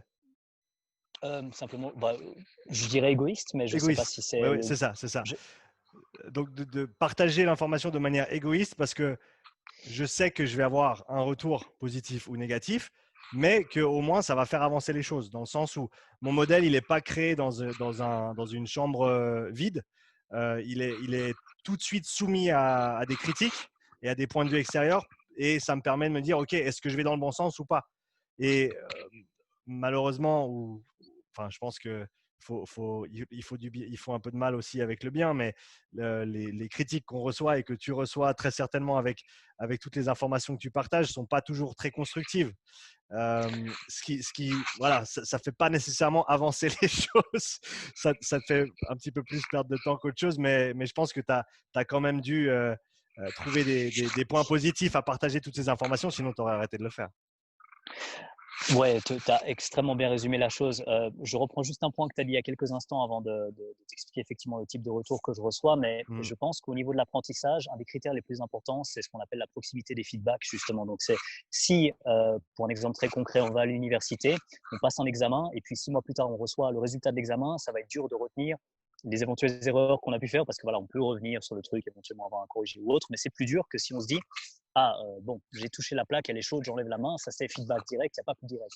Mais au niveau de l'apprentissage, si on dit quelque chose qui est aberrant et que quelque part on se prend une claque en retour, mais qu'on méritait vraiment cette claque, c'est facile d'apprendre plus vite, il n'y a pas de problème. Le problème, c'est justement quand on reste dans une espèce de délire, je ne vais pas donner le mot que j'ai en tête, mais intellectuel, donc en gros on se satisfait nous-mêmes intellectuellement, tu as compris l'idée, mais qu'on oublie de le partager ou qu'on reste dans nos délires trop longtemps, puis que quelque part on n'a pas quelqu'un qui nous ramène… une autre phrase de William Blake qui est Opposition is true friendship. Et quelqu'un qui va vraiment nous dire t'as déconné là, oui, ça va pas là. Là, t'es vraiment allé complètement trop loin, etc., où il n'y a pas de quelque chose de concret. Ce feedback-là, il nous permet justement d'avancer. Et en fait, un des trucs les plus importants pour moi, et c'est pour ça que j'en tire énormément de choses positives, c'est la possibilité d'échanger avec des personnes avec qui j'aurais jamais pu échanger sans les réseaux sociaux. Dans le monde du bodybuilding, par exemple, j'ai eu un live, j'ai payé pour ça, hein, bien sûr, mais c'était un live avec une légende du bodybuilding qui s'appelle Tom Platz, qui est très connu pour ses jambes énormes. Enfin, bref, pour ceux qui ne sont pas dans le même bodybuilding, ça ne vous parle peut-être pas, mais c'est à peu près du même niveau que Schwarzenegger en termes de notoriété dans le domaine du bodybuilding. Et j'ai pu parler avec cette personne parce que bon voilà, il y a les réseaux sociaux qui sont là, et on peut discuter avec des gens qui sont incroyables, qui ont leur avis. Et en l'occurrence, voilà, c'est pas la première personne qui va mettre en avant plutôt des études scientifiques, etc. C'est plus we lost the art of bodybuilding, we need less science and more art, etc. Donc c'est vraiment, on a besoin de plus du côté artistique et tout ça, puis ça va quelque part un peu à l'opposé de beaucoup d'informations que j'ai du côté, on va dire, rigoureusement scientifique. Mais en fait, comme tu l'as dit aussi bien d'ailleurs en début de podcast, lui, ce qu'il faisait, c'était des essais et des erreurs. Et finalement, il s'est retrouvé avec une des meilleures méthodes, probablement en plus d'une génétique probablement assez spéciale. Et puis, ce qui fait qu'il y a le bodybuilding à ce niveau-là. Mais une fois que tous sont loués à la même enseigne, pour dire ça comme ça, au niveau des aides chimiques, etc., eh bien, il y a quand même des choses qui ressortent plus que d'autres. Et lui, il avait trouvé une méthode juste absolument incroyable pour progresser. Et c'est pas un gars qui était en train de rechercher les meilleures études randomisées contrôlées des 2 dernières années pour faire bien, entre guillemets, d'un point de vue scientifique. Donc, il y a vraiment cet équilibre un petit peu entre tout ça qui continue de me pousser à partager sur les réseaux. C'est parce que moi-même, j'ai en fait un feedback très rapide et ça m'aide aussi de comprendre ce que les autres pensent. Parce que de mon côté, je ne regarde pas la télé. Je regarde très peu ce que les autres font sur les réseaux sociaux. Ça paraît un peu égoïste, mais en fait, dans l'idée, c'est que j'ai beaucoup de personnes qui me donnent déjà trop d'informations à essayer de comprendre et synthétiser. Et quelque part, bon, voilà, si mon but principal était de ne rien apprendre, ce que je ferais, c'est simplement d'essayer de regarder ce que les autres font sur les réseaux et puis de suivre les débats et d'essayer de comprendre qui a raison, simplement en étant plus autoritaire par rapport à l'autre. Là, je serais sûr de ne pas avancer du tout. Donc, j'essaie de faire l'inverse, de m'éloigner le plus possible de ça, de présenter mes synthèses avec, ça fait bizarre d'utiliser ce terme, je pense, pour quelques personnes, mais avec le plus de bienveillance et d'empathie possible. Ça veut dire que j'accepte vraiment le chemin d'autres personnes, notamment de celles qui vont s'énerver contre moi, parce que je dis des choses qui vont aller complètement à l'opposé de certaines choses. Et récemment, j'ai vu un commentaire, par exemple, sur un de mes livres, public, hein, bien sûr, de quelqu'un qui disait, je crois que le terme c'était fuyez pauvre fou. Et en gros, il disait que je disais exactement l'inverse de ce que des diététiciens reconnus disaient, etc. Ce qui est vrai, hein. En pratique, je dis l'inverse sur certains plans, en tout cas, mais et que en fait, on prouvait rien du tout et qu'on n'avait pas de référence scientifique. Donc là, j'étais pas d'accord sur ce côté-là, mais la personne était énervée contre moi. Et même ça, je le comprends, parce que si on s'attaque à quelque chose qui représente des fondations de connaissances sur lesquelles on se base pour avancer, et qu'un gars vient nous détruire ça, on a envie de dire, mais enfin, tu ne viens pas casser la base de ma maison, donc tu te prends pour qui? Et du coup, c'est normal en fait d'avoir ce type de réaction-là. Donc, j'ai réussi à prendre un peu de distance, d'une part, et de l'autre côté, par rapport aux remarques, j'ai trouvé qu'elles étaient très constructives dès le moment qu'on laissait la possibilité à la personne de choisir ou non de nous écouter. C'est-à-dire que j'ai l'inverse, en tout cas dans ce que j'essaie de dégager et de transmettre, du discours autoritaire. Et je pense qu'on a une forme d'autorité que dès le moment qu'on est capable, selon la définition de Michel Serres ou Michel Serres, je ne sais pas comment est-ce qu'on dit, c'est que dès le moment qu'on peut élever quelqu'un d'autre, qu'on peut nous-mêmes se présenter en tant qu'enseignant. Si on n'est pas capable d'élever les autres, d'où le terme élève justement, ben on n'a rien à foutre ici en tant qu'éducateur ou formateur ou autre chose. Et je pense qu'à travers cette manière de présenter les choses, les personnes qui seront à même d'écouter un message que je partage à un moment donné, que ce soit sur la nutrition, sur le bodybuilding, sur le fitness, sur la préparation physique, sur la santé ou sur la libido, comme une de mes dernières publications, peu importe, qui est liée à la santé aussi d'ailleurs, pour la petite histoire, eh ben, tant qu'on ne force pas quelque chose et qu'on laisse la possibilité de comprendre avec les sources, toujours les sources et la démarche aussi, ce qui est le plus important dans une démarche intellectuellement honnête, qu'on dise la même chose ou non, qu'on explique pourquoi, eh ben, on tombe sur des critiques étonnamment constructives, même dans l'environnement un peu spécial des réseaux sociaux. Et j'ai envie de dire que j'ai une chance vraiment d'avoir, c'est toujours bizarre de dire ça, une audience. Voilà, bref, il y a quand même quelques personnes qui suivent ce que je fais et c'est super cool. J'ai une audience assez critique dans le sens critique constructive. Et si j'ai des feedbacks négatifs, ils sont détaillés et on peut discuter. Et ça, c'est vraiment un privilège. Et je ne sais pas si je pourrais me séparer. Je ne pense pas que ce serait une bonne idée de me séparer de ça là tout de suite parce que j'ai l'impression que ça aide beaucoup de personnes à avancer, même si au final, elles ne prennent pas les mêmes décisions que moi. C'est une plateforme de discussion en tout cas. Donc voilà, je m'en sors. Est-ce que pour toi, ce côté des réseaux, justement, c'est un peu à double tranchant parce que ça permet cet échange avec les gens qui veulent bien le faire en bonne conscience et avec pour revenir à un terme précédent, une honnêteté intellectuelle qui est assez forte, mais il y a aussi le manque de feedback, on parlait de feedback avant, le manque de feedback qu'on a en milieu social instantané. On voit la réaction sur le visage de la personne quand on dit un mot qu'elle ne comprend pas, on voit tout de suite que ça fronce un petit peu, on voit qu'on doit réexpliquer ou préciser, etc. Donc, comment tu navigues cet environnement où, en gros, comme tu disais, tu essayes de le faire, d'apporter l'information de la meilleure manière possible, mais c'est compliqué sans avoir cette interaction directe avec l'interlocuteur, en fait. Ben, une des choses que je fais, c'est quelque chose que je peux faire grâce à des personnes qui prennent beaucoup d'énergie comme toi pour rendre de l'information disponible avec justement soit le format vidéo, soit le format audio. Je pense que la voix, déjà, c'est très différent comparé à quelque chose d'écrit. Bon, on a les petits emojis, les émoticônes, on peut mettre des petits smiles, etc. On peut essayer d'adoucir un peu le message, mais globalement, tu as compris que c'était pas possible d'avoir les mêmes expressions et puis la même proximité des feedbacks, pour reprendre de nouveau ce terme-là. Et je pense que le fait de transmettre des choses en vidéo ou par audio, c'est déjà quelque chose d'incroyable. Et ce que je préfère, et en fait, c'est peut-être ce que je préfère parmi tous les différents supports, c'est des petites conférences ou alors directement admettons, voilà, on se voyait pour un entretien, des entretiens avec format vidéo où on prend le temps simplement d'expliquer, on voit aussi la personne, on voit ses réactions, même si voilà, il y a un casque ou autre et puis on est derrière des écrans. Ça reste quand même étonnamment humain, même si c'est à travers un support informatique. Et dans l'idéal, ce serait voilà, en se voyant dans un café, comme j'ai fait pendant plusieurs années aussi, où je coachais surtout des gens autour de chez moi, mais je vivais à Genève à l'époque. Là maintenant, à plus de 1000 mètres dans la montagne, c'est un peu plus compliqué de prendre des rendez-vous pour un café. Donc, voilà. Mais dans l'idée, j'adore les conférences, j'adore voir les gens directement. Et ensuite, ça dépend un peu du format, mais je pense que c'est très difficile par écrit sous forme de, par exemple, gros textbook ou grosses recommandations ou pire, entre guillemets, d'un point de vue compréhension, pas d'un point de vue qualitatif au niveau de l'information, du langage scientifique brut non vulgarisé.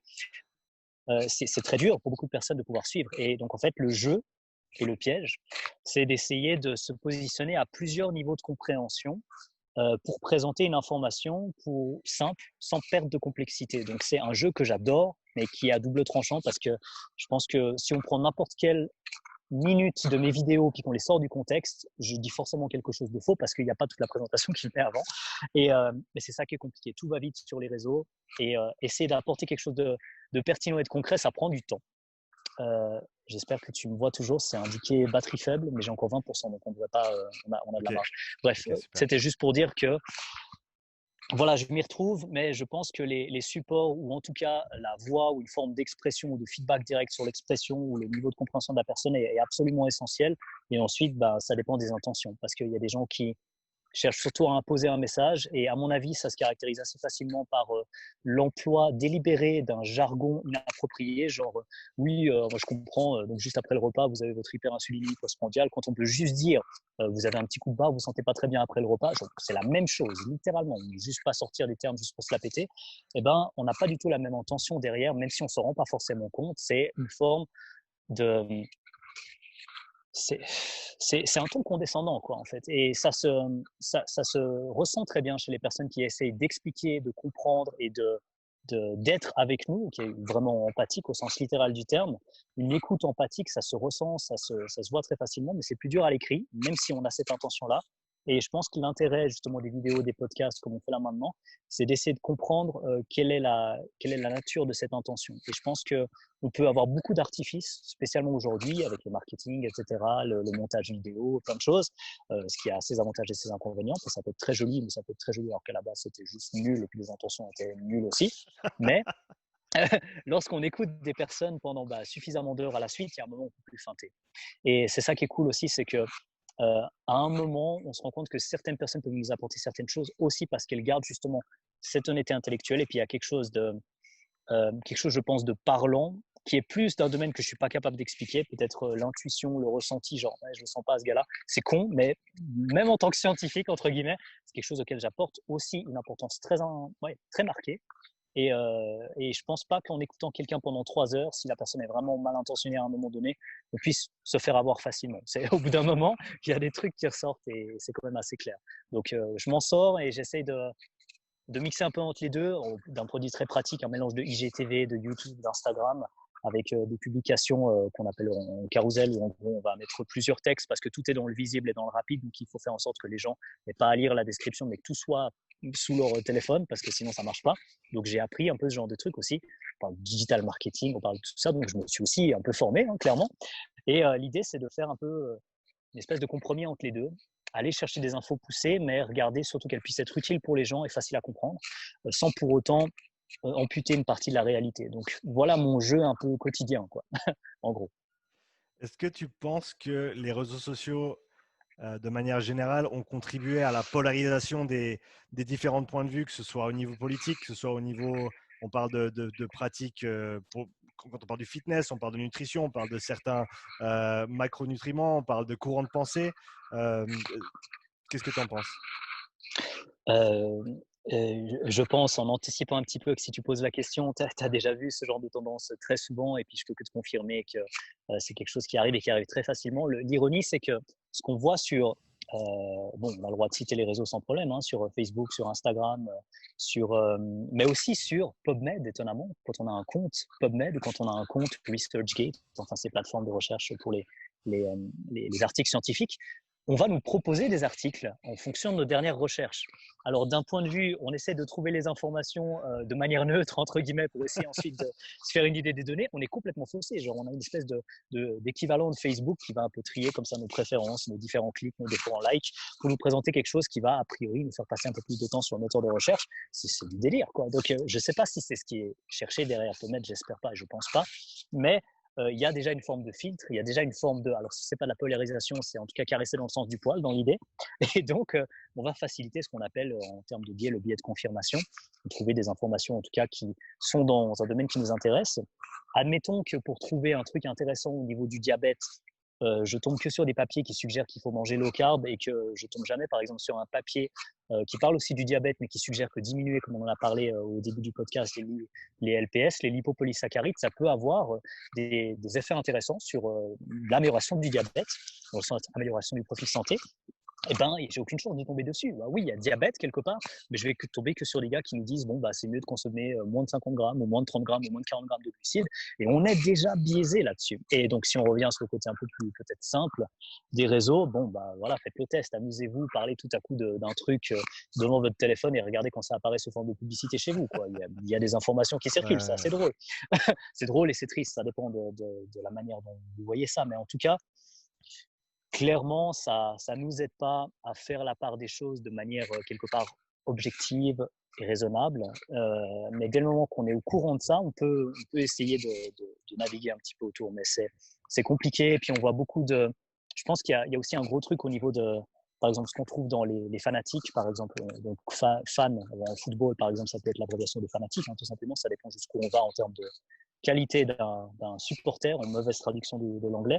Ben, si on ne sait pas trop ce qu'on fait de sa propre vie, ça peut être cool de se lier à quelque chose de plus grand que nous. Et je pense que ce type de comportement, on peut le retrouver autant dans les foules de stades de foot ou d'autres sports d'ailleurs, et dans les foules de groupes sur Facebook. Et le plus drôle, c'est de voir comment s'encouragent entre eux des personnes qui font partie d'un courant de pensée. D'ailleurs, ça peut être un groupe qui a des poules chez eux, ça peut être un groupe de peu importe, on peut se retrouver dans des groupes marrants sur Facebook, mais ils vont tous s'encourager eux-mêmes. J'ai fait partie de plusieurs groupes de vegan à l'époque où je l'étais à 100%. Maintenant, je suis plutôt végétarien si les gens veulent me mettre rapidement dans une case juste pour comprendre un peu mieux, même si je ne suis pas tout à fait végétarien. Mais bref, dans l'idée, les gens font que se renforcer leur propre pattern, quoi. Et puis, ils vont tous être encouragés sur le fait, oh, c'est génial ce truc, c'est super riche en protéines. Si tout à coup, quelqu'un vient dire, vous savez que dans les haricots, il y a 40% de protéines, mais c'est quand même assez violent au niveau antinutriments si vous ramassez dans la gueule, le mec, il se fait virer du groupe, en fait. Donc, il y a clairement une polarisation très forte et c'est malheureusement normal dans le sens prévu par rapport voilà, à ce qui est souhaité. Le but de ces réseaux, si c'est gratuit, c'est que voilà, je sais plus comment est-ce qu'on dit, si c'est pas vous qui achetez quelque chose, c'est vous le produit ou quelque chose comme ça, mais on vous prend des données, quoi. Ouais. Je pense que si vous n'êtes pas trop naïf, vous avez compris ça depuis un moment. Donc oui, bien sûr, ça renforce le temps qu'on peut passer devant notre téléphone ou devant le réseau social en question pour qu'au final, ça puisse être monétisé d'une certaine manière. Donc ça implique une forme de polarisation qui va renforcer nos propres pensées. Ça va être lié avec ce qu'on appelle du neuromarketing aussi, si vous voulez aller un petit peu plus loin, le fait de renforcer certains patterns qui vous donnent envie de rester plus longtemps devant le téléphone. Et si on ne s'en rend pas compte, et même d'ailleurs si on s'en rend compte, on peut rester très longtemps devant le téléphone, mais si on ne s'en rend pas compte, bah, des fois on se rend compte c'est la fin de la journée, puis on a passé toute la journée devant le téléphone. Et c'est pas du tout un problème, c'est prévu pour en fait. Donc il faut faire gaffe à ça, et puis il y a des fondements qui ne sont pas tout à fait sains, on va dire, derrière tout ça aussi. Je vais peut-être Ouais. inventer un mot, mais je te vois comme dépolarisateur en termes d'essayer de ramener. Mais je veux dire, c'est ce que tu as fait depuis le début de la conversation, d'essayer de ramener les deux côtés ensemble. Et je pense que la vérité, s'il y en a une, elle se trouve quelque part dans cette zone-là. On ne peut pas avoir un gauche sans une droite. Une gauche sans une droite, on ne peut pas avoir un bien sans un mal.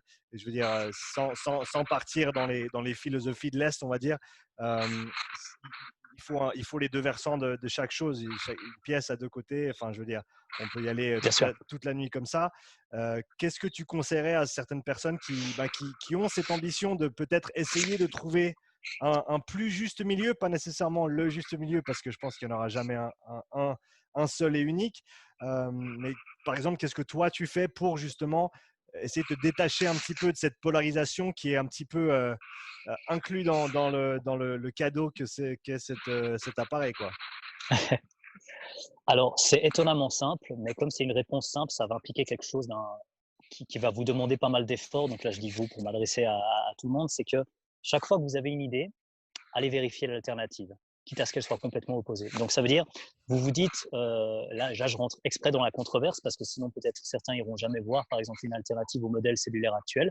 On vous dit, il y a une bicouche lipidique dans le modèle cellulaire actuel, est-ce qu'il existe une alternative? Et tant qu'on ne s'est pas posé la question, on ne peut même pas se la poser. Donc en fait, la phrase en anglais, c'est How can you Google something that you don't know, that you doesn't know, that you don't know, that you don't know. Donc comment est-ce qu'on peut se poser la question de quelque chose qu'on ne sait pas, qu'on ne sait pas? Et pour répondre à cette question, enfin pour pouvoir répondre à cette question, il faut se dire, on m'a dit ça, cool. Par exemple, les graisses, c'est pas bien. J'invente un truc facile, bidon, bateau sur la nutrition. Eh ben, si j'allais voir des personnes qui disent que les graisses, en fait, c'est le seul truc qui est important. Et on va voir le discours. Dans les deux cas, on va trouver des gars qui disent un peu n'importe quoi, mais on va retrouver des vérités, justement, qui se baladent dans les deux. Et quelque part, pour que n'importe quel discours, n'importe quel mensonge tienne, il y a toujours une part de vérité. Donc, en fait, allez écouter ceux qui ne sont pas d'accord avec vous, systématiquement, c'est une manière de, justement, dépolariser ça, parce que, en fait, il n'y a rien de mieux pour convaincre quelqu'un avec qui on n'est pas d'accord que de comprendre sa perspective, mais de manière empathique. Donc, je pense que ça peut beaucoup aider. Juste ça, aller vérifier systématiquement les alternatives. Et puis ensuite donner la valeur qu'il faut, mais voilà. Pour revenir un petit peu dans le domaine de la nutrition, j'aimerais bien entendre ta position, ton point de vue sur les intolérances alimentaires et le lien potentiel qu'il y a avec le comportement.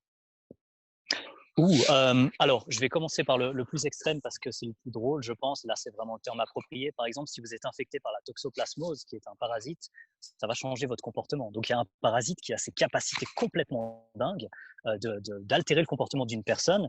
Et si une personne ou un animal, d'ailleurs, c'est à la base, si par exemple vous avez un problème de toxoplasmose, les souris peuvent avoir cette affection très particulière pour l'urine du chat. Et donc, quand même beaucoup plus de chances de se faire bouffer et de transmettre la toxoplasmose. Donc, ce qui est génial, c'est d'imaginer qu'il y a des choses en vous qui peuvent avoir cet effet-là. Heureusement, toutes les bactéries n'ont pas l'effet de la toxoplasmose, donc je ne vais pas aller aussi loin. Enfin, il y a les champignons, il y a les virus, il y a les bactéries, il y a les parasites, il y a plein de choses à garder en tête. Et il y a tout un univers à l'intérieur de notre intestin notamment. Ça représente quelque chose d'assez extraordinaire en termes de nombre. Et si on imagine qu'on a des liens entre quelque chose d'un peu controversé, c'est vrai, la théorie de la sérotonine habituelle, c'est de dire que c'est un peu l'hormone du bonheur et que c'est un manque de sérotonine qui cause la dépression. En très bref, je peux absolument pas être totalement d'accord avec ça parce que c'est lié avec beaucoup d'autres choses et on peut voir en fait chez ce qu'on appelle en anglais des serial killers, des taux de sérotonine plus élevés. Et il y a même des jurisprudences qui existent pour montrer excusez-moi, mon client est innocent parce qu'en fait, il avait un taux de sérotonine élevé. C'est à cause de ça qu'il a tué telle ou telle personne. Et puis, des cas qui ont été gagnés. Donc, juridiquement même, c'est quelque chose qui est mis en avant. Et donc, on peut avoir des liens parce que la sérotonine est hautement liée avec beaucoup de choses au niveau du système digestif. Ceux qui veulent penser à la sérotonine, aux endotoxines, notamment au TLR4, donc Toll-like receptor 4, tous ces liens qu'il y a qui sont assez délicats, qui se passent au niveau de la digestion, suggère qu'en gros, on peut changer de comportement des fois simplement parce qu'on exprime un peu trop quelque chose. Et vous savez peut-être que justement la sérotonine est faite en grande partie dans l'intestin, je crois que c'est à plus de 90%. Du coup, les changements de comportement peuvent être assez tarés, quoi. À l'inverse, sans rentrer peut-être trop dans les détails au niveau juste digestion, etc., prenez quelqu'un qui a mangé et quelqu'un qui n'a pas mangé depuis un moment, le fameux terme hangry, comme on dit, qui est le mélange entre angry et hungry. Donc, quelqu'un qui est énervé parce qu'il n'a pas mangé, c'est quelque chose d'assez fou aussi, le manque de disponibilité en énergie, ce que ça peut impliquer d'un point de vue réflexion, d'un point de vue qualitatif aussi au niveau potentiel cognitif. Donc, on vous demande des tâches compliquées après avoir mangé quelque chose ou avant, alors que vous n'avez pas mangé depuis un petit moment. Ça peut être assez surprenant. Vous pouvez avoir l'impression de parler à deux personnes différentes, même à certains moments. Je ne sais pas si ça répond d'une partie, en partie à ta question, mais c'est assez fou de voir comment le comportement de quelqu'un peut changer en fonction de sa digestion. Pour être très concret à nouveau, juste avant d'aller aux toilettes, vous n'êtes pas forcément aussi bien qu'une fois que vous êtes allé aux toilettes. Pour dire ça très concrètement, vous vous sentez mieux après, mais vous êtes peut-être aussi un peu moins agressif et peut-être que ça peut se mesurer aussi à plusieurs niveaux. Et un des trucs qui est quand même assez fortement négligé, c'est ce côté sérotonine et endotoxine. Qui peut, voilà, lorsque les endotoxines diminuent et ou lorsque la sérotonine diminue, on peut avoir une amélioration assez folle en fait de la santé et probablement de notre capacité à avoir les idées claires de manière générale. Donc ouais, il y a beaucoup de choses qui jouent un rôle. Je veux passer sur 3 petites questions un petit peu plus courtes pour gentiment terminer cette conversation, Will. du livre que tu as écrit ou co-écrit sur les mythes du fitness, quels sont tes Oui. préférés qui perdurent encore et qu'on doit à tout point essayer de combattre comme on le peut? Wow. Alors, je vais d'abord te donner un mini résumé parce qu'il y a trois grands thèmes. En gros, il y a le thème, on va dire, globalement santé, le Mhm, thème nutrition, évidemment, c'est aussi lié avec la santé, et le thème plutôt activité physique. mhm, Et si, par exemple, on voulait parler qu'il y a des gens qui font du fitness, des trucs aussi bateaux, entre guillemets, que dire qu'il faut jamais que lors d'un squat, les genoux dépassent les pointes des pieds, ces fameux trucs qui traînent, etc. Il y en a mhm. aussi il y en a aussi certains comme ça qu'on a mentionnés, mais c'est pas mes préférés. Je les aime bien parce que voilà, c'est des trucs qu'on continue d'entendre, et puis quelque part, c'est un éternel renouvellement avec les nouvelles personnes qui arrivent en salle, aux gens juste d'entendre ces choses-là.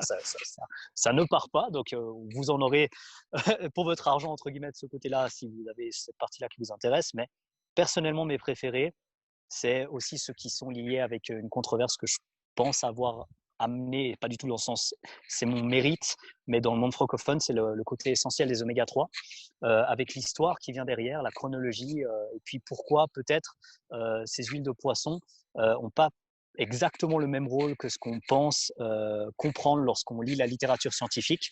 Et donc, du coup, je pense que mon préféré est celui autour des oméga 3, parce que voilà, c'est 100% de la controverse et c'est probablement celui qui est le plus renseigné d'un point de vue ressources scientifiques. Donc, c'est celui où je me suis le plus éclaté, où on a le plus débattu avec Tristan. Et donc, pour la petite histoire, on a vraiment à peu près un travail équivalent entre Tristan et moi, hein, dans ce qu'on a amené dans le bouquin, parce qu'il a fait aussi Bayesian Bodybuilding, donc la formation. Et Mhm. puis, dans tout ce qu'on a mis en place ensemble, tout le temps qu'on a passé, je dirais on a mis à peu près le même temps pour l'écriture du livre. Ça, c'est juste pour ceux qui ne se rendent pas forcément compte, parce que je peux comprendre que certaines personnes pensent, OK, Will, il a le parcours scientifique, Tristan, il va surtout populariser ça. Et bien sûr, on ne doit absolument pas exclure cette partie. Donc, il n'y a aucun souci. C'est OK avec Tristan, c'est OK avec moi. On sait qu'on a une forme de rôle chacun. Mais on a les deux travaillé vraiment de manière équivalente là-dessus. Et c'est vraiment le fruit de notre travail cumulé. Ça, c'était juste pour la petite histoire. Donc, les oméga 3, et puis probablement autour des protéines végétales. Je dirais là parce que j'y mets énormément d'énergie, mais aussi beaucoup de côté personnel, avec beaucoup d'histoires au niveau de ma propre expérience, ce que j'ai fait quand j'ai recommencé à consommer des produits laitiers, mon expérience en stage en agriculture biologique, où je me suis occupé de 38 ou 39 chefs, je ne sais plus, pendant 6 mois, le fait d'avoir pu donner à manger aux poules, le fait d'avoir maintenant aujourd'hui des poules dans mon poulailler, et puis des poussins aussi qui arrivent, enfin qui sont à 2 semaines, qui ont grandi, c'est un truc de fou, bref, et toute cette démarche en fait que j'ai entrepris pour essayer de me rapprocher d'un message essentiel qui est de se rapprocher de la personne qui nous nourrit. J'ai une phrase que je sors assez souvent qui est aller serrer la main de la personne qui vous nourrit, qui semble extrêmement simple, mais qui nous évite énormément d'intermédiaires avec toutes ces histoires de business de l'agroalimentaire qui est un délire. Hein. Si ça vous amuse, allez-y, allez vraiment apprendre ce qui se passe dans l'industrie, et puis je pense que ça vous aidera à faire des choix plus éclairés, plus conscients en fait, tout simplement. Et ça semble très simple, mais je pense que le jour où j'irai chercher mes œufs directement dans le poulailler, ça représentera justement tout ce qui finalement se retrouve au niveau de la nutrition dans ce livre aussi, qui est que voilà, le qualitatif, c'est malheureusement pas le choix par défaut de nos jours, et c'est malheureusement a priori pas le choix par défaut le plus populaire et le moins cher dans les supermarchés, ce qu'on a tendance à faire sinon spontanément, parce que pourquoi acheter plus cher quand on peut acheter moins cher, c'est aussi bête que ça. Et c'est pas dans le sens, c'est une mauvaise réflexion à la base, mais quand on comprend ce qui se passe, ce qu'on achète et comment ça se passe, et qu'on on commence à lier la totalité de la chaîne, qu'on comprend le flux tendu, qu'on comprend tout ce qui se passe, qu'on comprend pourquoi c'est plus intéressant d'envoyer des poulets se faire désosser en Chine pour qu'ils reviennent ensuite parce que c'est moins cher la main-d'œuvre là-bas. Enfin, il y a des trucs, c'est vraiment du délire, quoi. Si vous ne l'aviez pas lu, vous n'auriez certainement pas pu l'imaginer. En tout cas, je ne pense pas si vous êtes dans un esprit sain, mais c'est un délire. Et donc, du coup, voilà, peut-être c'est ça qui m'a le plus marqué personnellement. C'est le côté des oméga 3 et puis tout ce qui est protéines végétales et démarche au niveau de à la fois éthique, le fait de mettre les mains à la terre, etc. Ce côté qui peut paraître un peu bisounours, mais qui est voilà, extrêmement important pour moi. C'est la partie qui m'a le plus touché, voilà, pour te répondre. Pour les intéressés et les initiés, tes jeux vidéo préférés? Alors, un jeu auquel je joue encore maintenant, attention, je vais perdre toute crédibilité, World of Warcraft. j'aime bien ce MMORPG, RPG, j'aime bien l'idée de m'incarner comme ça, puis de jouer un peu un rôle, ça ne me pose aucun problème, je trouve ça amusant. Je joue un orc guerrier, si jamais vous voulez savoir. Euh, voilà. Et sinon, un autre jeu que j'avais apprécié, Alors, si je remonte à il y a très longtemps, quand j'étais gamin, je pense que je sais pas combien de fois j'ai fini Pokémon, mais là, ça date il y a plus d'une vingtaine d'années. Donc, voilà. Mais maintenant auquel je joue, ouais, genre, je joue à World of Warcraft et j'aime bien un vieux jeu qui s'appelle Warcraft 3, qui est un jeu auquel je jouais juste de temps en temps comme ça. Mais voilà, sinon rien de fou. Je suis pas un fan de jeux de flingue, par exemple, mais ouais, Ouais. c'est tout. Ok, et donc dernière petite question pour toi. Pas ceux que tu as écrits nécessairement, mais tes livres préférés, ceux qui ont eu le plus d'influence sur toi. Alors, je vais me permettre de dire que ceux qui ont le plus d'influence sur moi sont pas forcément ceux que j'ai préférés, mais alors numéro 1, et je l'ai pas terminé, Edgar Morin, Nature de la nature, ce qui est le premier tome de il y en a 7 qui s'appellent La méthode. Et justement, quand on parle de méthode scientifique et ce genre de choses, quelqu'un qui rentre en plein dans la pensée complexe, qui répond beaucoup mieux au réductionnisme qu'au holisme, parce que pour ceux qui connaîtront, je prononcerai qu'une phrase là-dessus. Le holisme est une forme de réduction au tout. Donc, en fait, quand on cherche à zoomer, le fait de juste regarder globalement, c'est la réponse du réductionnisme, c'est le holisme. On se plante aussi complètement parce qu'on regarde plus de nouveau dans les détails. Donc, en fait, c'est l'intégration de la dynamique du fait de zoomer et dézoomer qui est intéressante. C'est une très mauvaise manière de présenter la pensée complexe, mais les deux sont importants. Et c'est la dynamique de ces deux choses et de cette ouverture d'esprit en général qui permet d'aller un petit peu plus loin. Et bref, ça, génial, vraiment mon préféré. Et au niveau de la musculation, pour ceux qui aiment surtout le côté hypertrophie musculaire, probablement plus que préparation physique dans un premier temps, Doug Brignol de Physics of Fitness.